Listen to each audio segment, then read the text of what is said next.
For our next one, let's look at when we have coefficients. Now, when we see negative 3 to the x, I know some of you are thinking of, didn't we just say we can't have negative bases? But remember, that's not a negative base right now. Go back to one of the first things we covered, that attention to detail. Remember, if it's a negative base, was when we had the parentheses. That's when we would take the base negative 3 times itself, the exponent number of times. That's not what we have here. Remember when there are no parentheses? That's negative 1 times. And in fact, my base right now is only that 3. Times a negative 1, well, let's look at what happens. If I were to look at that parent function, 3 to the x, well, it starts at 0, 1. That exponential growth side, that asymptote side. But think about what happens if you multiply times negative 1. Instead of up 1 now, times negative 1 is down 1. Instead of going up 3 times negative 1 is down 3. Instead of going up 9 times negative 1 is now down 9. It's now this super steep, super sharp exponential decay going down, this shooting down graph that is not that exponential growth in the downward direction. And even when I went up a third, now I'm only down a third. Up 0.0009, down 0.0009. What's going to happen is it's still approaching that asymptote. It's just from the bottom side. This in math is what we call our reflection. Now, for another coefficient, let's think about what happens when we have a straight up 2 in front. When we have a 2, remember times 2 is doubling things. So when we look at my graph, once again, think of my parent function, 0, 1, exponential growth, asymptote side.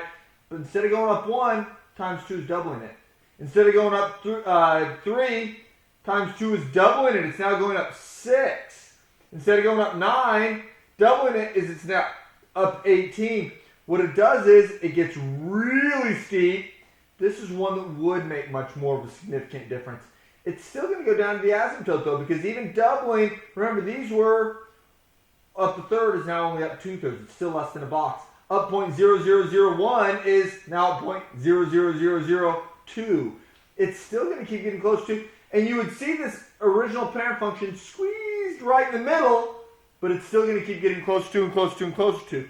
Now, our last one is when we talk about a fraction in front. And remember, fraction, cutting in half, cutting in thirds. Whatever you're going to be doing is, when we have our parent function, 0, 1, because anything to the 0 power is 1, exponential growth, exponential decay, and what's going to happen is now I'm cutting all those values in half. Instead of 1, it's only up halfway. Instead of 3, it's only up halfway. Instead of 9, it's only up halfway. What it's going to be is now this graph is squeezed in between, in fact, exactly halfway between the parent function. It's still going to have the asymptote, and it's still going to be cutting all those hairs of Archimedes' razor straight in half. But that's what we have going on with those coefficients is, if it's negative, it reflects it. If it's bigger than 1, if my coefficient is bigger than 1, it's going to stretch this thing out. If my coefficient is less than 1, but still has to be bigger than 0. As soon as it's less than 0 is when it flips over. And it may do that both. If that were a negative 1/2, well then I would have that graph flipped upside down. So again, remember that we're going to have multiple transformations when we see these coefficients and constants.